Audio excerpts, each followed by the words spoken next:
ಪಂಚಾಯಿತಿ ವಿಶೇಷ ಕಾರ್ಯಕ್ರಮಕ್ಕೆ ಸ್ವಾಗತ. ನಾನು ಹರಿಪ್ರಸಾದ್. ದಿನದ ಪ್ರಮುಖ ಸುದ್ದಿಗಳ ನಿಖರ ವರದಿ, ಯಾವುದೇ ಪಕ್ಷಪಾತವಿಲ್ಲದ ನೇರ ಮಾತು, ನಿಮ್ಮನ್ನ ದಾರಿ ತಪ್ಪಿಸದ ವಿಶ್ವಾಸಾರ್ಹ ವಿಶ್ಲೇಷಣೆ. ಇದುವೇ ನ್ಯೂಸ್ 18ನ ಪಂಚಾಯಿತಿ. ಬಿಡದಿಯಲ್ಲಿ ಇವತ್ತು ರೈತ ಮಹಿಳೆಯರು ರುಚಿಗೆದ್ದಿದ್ರು. ಅವರು ಇವತ್ತು ಅಧಿಕಾರಿಗಳ ಮೇಲೆ ದಾಳಿ ನಡೆಸಿದ್ದಾರೆ.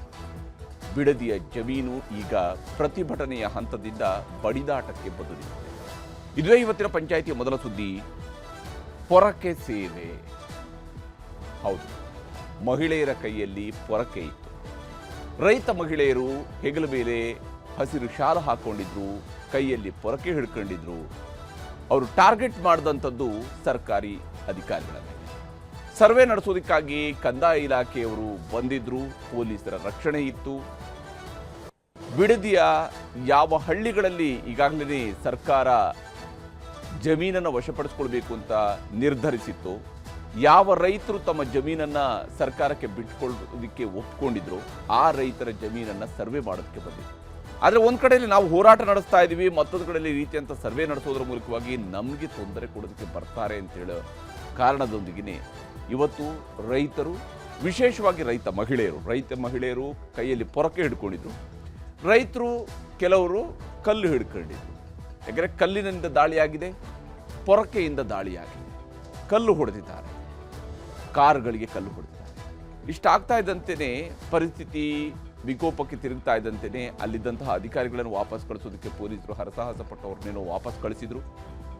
ರೈತರು ಅಸ್ವಸ್ಥಗೊಂಡಂಥವರನ್ನು ಆಸ್ಪತ್ರೆಗೆ ಸೇರಿಸಿದ್ರು. ಅಧಿಕಾರಿಗಳಿಗೂ ಕೆಲವರಿಗೆ ಗಾಯ ಆಗಿದೆ, ಅವರು ಕೂಡ ಆಸ್ಪತ್ರೆಗೆ ಹೋಗಿದ್ದಾರೆ. ಇದೆಲ್ಲದರ ನಡುವೆ ಇಂತಹ ಹೋರಾಟದಿಂದ ನಿಜಕ್ಕೂ ನ್ಯಾಯ ಸಿಗುತ್ತಾ ಅನ್ನುವಂತಹ ಪ್ರಶ್ನೆಯೂ ಕೂಡ ಇದ್ದಿದೆ. ಯಾಕಂದರೆ ಶಾಂತಿಯುತ ಹೋರಾಟಕ್ಕೆ, ಅದರ ಮೂಲಕವಾಗಿ ಆ ಪ್ರತಿಭಟನೆ, ಅದರಲ್ಲಿ ಎತ್ತುವಂತಹ ಧ್ವನಿ ಖಂಡಿತವಾಗ್ಲೂ ಅದು ಸಣ್ಣದಲ್ಲ.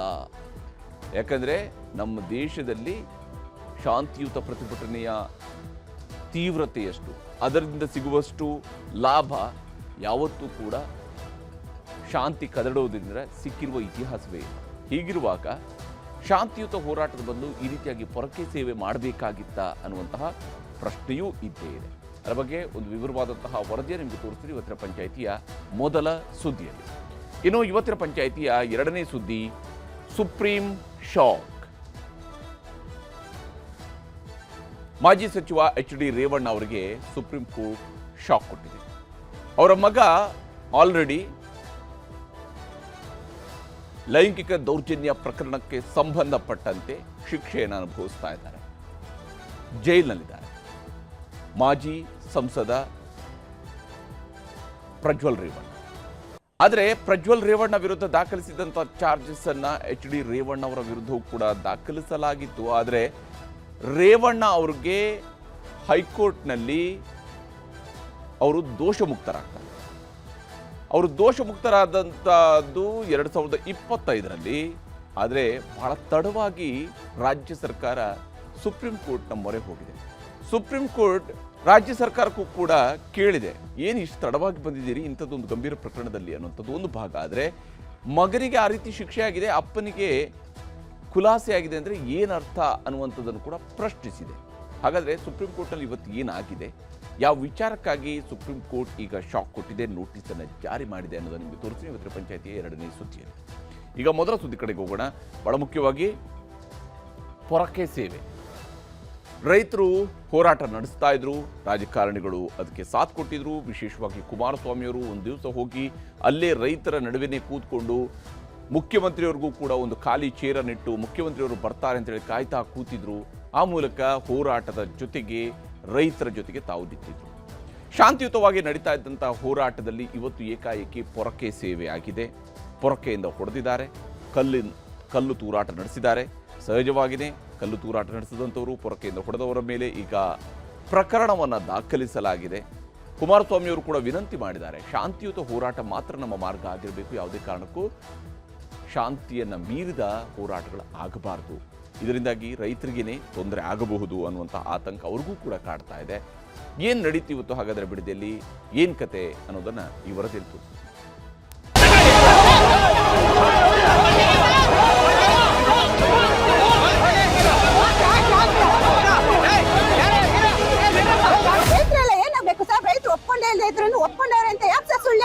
ನಮ್ಮ ಭೂಮಿನ ಹಿಂಗೆ ಸರ್ವೆ ಮಾಡಕ್ ಬಂದಿದ್ದಾರೆ ಸರ್. ಕೊರಕೆ ಸೇವೆಯನ್ನು ಮಾಡಿದೀವಿ, ಯಾರಿಗೂ ಕುಗ್ಗೋದು ಜಗ್ಗೋದು ಏನೂ ಇಲ್ಲ ಸರ್.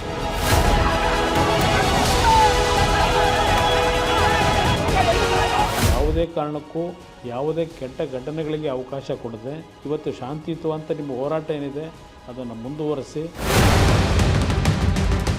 ಬಿಡದಿ ಟೌನ್ಶಿಪ್ ವಿಚಾರದಲ್ಲಿ ಈವರೆಗೆ ಬರೀ ಮಾತಿನ ಬಡಿದಾಟಗಳೇ ಆಗ್ತಿದ್ದವು. ರೈತರ ಹೋರಾಟಕ್ಕೆ ರಾಜಕೀಯ ಬೆರೆತ ಕಾರಣಕ್ಕೆ ರಣಾಂಗಣವೇ ಆಗಿತ್ತು. ಆದರೆ ಇದೀಗ ಕಲ್ಲು, ದೊಣ್ಣೆ, ಇಟ್ಟಿಗೆ, ಪೊರಕೆಗಳ ಬಡಿದಾಟವೇ ಶುರುವಾಗಿ ಬಿಟ್ಟಿದೆ. ಬಿಡದಿ ಹೋಬಳಿ ಮಂಡಲಹಳ್ಳಿ ಗ್ರಾಮದ ಸರ್ವೆಗೆ ಇವತ್ತು ಕಂದಾಯ ಇಲಾಖೆ ಅಧಿಕಾರಿಗಳು ಬಂದಿದ್ದರು. ಪೊಲೀಸರ ಭದ್ರತೆಯೂ ಇತ್ತು. ಆದರೆ ಕಟ್ಟೆಯೊಡೆದ ರೈತರ ಕಿಚ್ಚಿನ ಮುಂದೆ ಅದ್ಯಾವುದೂ ನಿಲ್ಲಲಿಲ್ಲ. ಸರ್ವೆಗೆ ಅಧಿಕಾರಿಗಳು ಬರುವ ಬಗ್ಗೆ ಮಾಹಿತಿ ತಿಳಿದು ತಡೆಯಲು ಮುಂದಾಗಿದ್ದರು ಮಹಿಳೆಯರು. ಪೊಲೀಸರ ಭದ್ರತೆಯಲ್ಲಿ ಸರ್ವೆಗೆ ಮುಂದಾಗಿದ್ದ ಅಧಿಕಾರಿಗಳ ಮೇಲೆ ಏಕಾಏಕಿ ಮುಗಿಬಿದ್ದರು. ಪೊರಕೆ, ದೊಣ್ಣೆ, ಕಲ್ಲುಗಳಿಂದ ಹಲ್ಲೆ ಮಾಡಿದ್ರು. ಅಧಿಕಾರಿಗಳು ಇರೋ ಕಡೆ ನುಗ್ಗಿ ಬಂದ ರೈತರು ಸಿಕ್ಕವರ ಮೇಲೆ ಹಲ್ಲೆ ಮಾಡಿದ್ರು. ಕಾರು, ಜೀಪುಗಳನ್ನ ಒದ್ದರು. ಅಧಿಕಾರಿಗಳ ಕೈಯಲ್ಲಿದ್ದ ಮೊಬೈಲ್ಗಳನ್ನ ಕಿತ್ತೆಸೆದು ಬಾಯಿಗೆ ಬಂದಂತೆ ನಿಂದಿಸಿದ್ರು. ಮಹಿಳೆಯರು, ಪುರುಷರು ಅಂತ ನೋಡದೆ ಸಿಕ್ಕ ಅಧಿಕಾರಿಗಳ ಮೇಲೆ ಪೊರಕೆಗಳಿಂದಲೇ ಹಲ್ಲೆ ಮಾಡಿದ್ರು. ಹಲ್ಲೆ ಮಾಡಿದ್ದಲ್ಲದೆ ಅಧಿಕಾರಿಗಳಿಗೆ ಘೆರಾವ್ ಹಾಕಿ ಭಯ ಹುಟ್ಟಿಸುವ ವಾತಾವರಣ ಅಲ್ಲಿ ಸೃಷ್ಟಿಯಾಗಿತ್ತು. ಅಧಿಕಾರಿಗಳು ಬಂದಿದ್ದ ಕಾರು, ಜೀಪ್ಗಳನ್ನ ನುಗ್ಗಿ ಬಂದ ರೈತರು ಕೈಗೆ ಸಿಕ್ಕ ಕಲ್ಲು, ಮಣ್ಣು, ಇಟ್ಟಿಗೆಗಳಿಂದ ದಾಳಿ ಮಾಡಿದ್ರು. ಕಾರಿನ ಗಾಜುಗಳು ಜಖಮಾದ್ವು. ದಾಳಿ ಮಾಡುತ್ತಿದ್ದ ರೈತ ಮಹಿಳೆಯನ್ನ ಪೊಲೀಸರು ಎಳೆದೊಯ್ದರು. ಆದರೂ ಪೊಲೀಸರನ್ನು ಬಿಡದೆ ದಾಳಿಗಿಳಿದರು ರೈತರು. ರಾಮನಗರ ಗ್ರಾಮಾಂತರ ಇನ್ಸ್ಪೆಕ್ಟರ್ ಮುರಳಿ ತಲೆಗೆ ಕಲ್ಲಿನ ಏಟು ಬಿತ್ತು. ತಲೆಗೆ ಗಾಯವಾದ ಕಾರಣಕ್ಕೆ ಪೊಲೀಸರು ಕೂಡ ಕಕ್ಕಾಬಿಕ್ಕಿಯಾದರು. ಅಧಿಕಾರಿಗಳ ಜೀಪ್, ಕಾರುಗಳಿಗೆ ಮುತ್ತಿಗೆ ಹಾಕಿದ ರೈತರು ಕಾರುಗಳಲ್ಲಿದ್ದವರ ಮೇಲೂ ಹಲ್ಲೆ ಮಾಡಿ ಅವಾಚ್ಯ ಶಬ್ದಗಳಿಂದ ನಿಂದಿಸಿದ್ರು. ಕಲ್ಲು, ಇಟ್ಟಿಗೆಗಳಿಂದ ದಾಳಿ ಮಾಡಿದ ಕಾರಣಕ್ಕೆ ಜೀಪ್ನ ಗಾಜುಗಳು ಪುಡಿಪುಡಿಯಾದವು.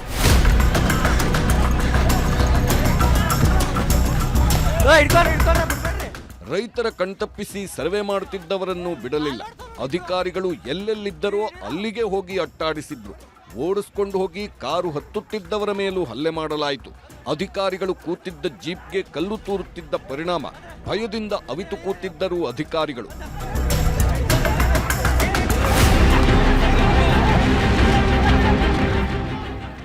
ರೈತರಿಂದ ಹಲ್ಲೆಗೆ ಒಳಗಾಗಿದ್ದ ಅಧಿಕಾರಿಗಳ ರಕ್ಷಣೆಗೆ ನಿಂತರು ಪೊಲೀಸರು.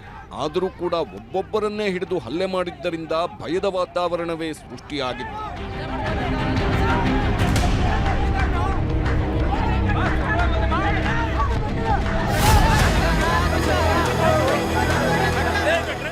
ಈ ಗಲಾಟೆ ವೇಳೆ ಕೆಲವು ರೈತರು ಅಸ್ವಸ್ಥಗೊಂಡರು.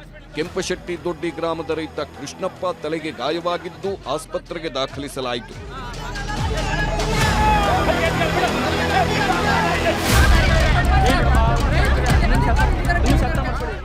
ಗಲಾಟೆಗಳೆಲ್ಲವೂ ಆಗುತ್ತಲೇ ಪೊಲೀಸರ ಮುಂದೆ ಕಣ್ಣೀರಿಟ್ಟ ಮಹಿಳೆಯರನ್ನ ಮನವೊಲಿಸುವ ಕೆಲಸಗಳೂ ಆದವು.